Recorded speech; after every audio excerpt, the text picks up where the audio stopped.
Why are you bishops and pastors of Kenya allowing this to happen? Aujia fake daibodo ici magwima mutikaroke guku.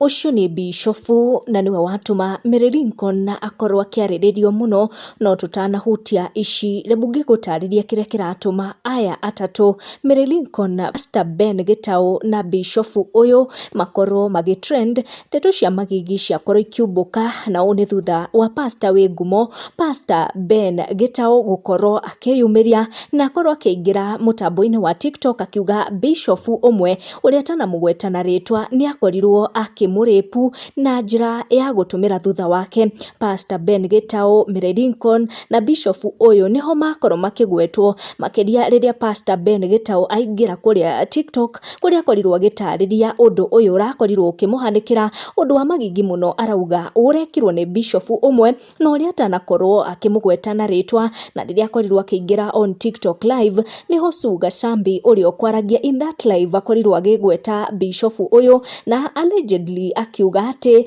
ni boyfriend wa Mary Lincoln. Oh my God, this is Lincoln, Mary Lincoln boyfriend. Mimi nimestuka sana kwa sababu niliongea kuhusu hawa mapasta wanajipaka mikorogo kwa uso.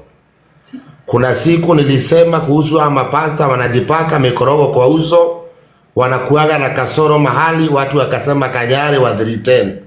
Afadhali mimi ambaye naitisha 310 kuliko mapasta hawa wa mikorogo. Mimi I'm so disappointed. Yes. Piga kawera matako. Pastor Kanyari, Suga Shambi, pastor can marry anyone including Kawera if he wants. But wacha nimwambie Pastor Kanyari ya kwamba the victims of this man are many. They are many. Some of them are little children, Pastor Kanyari.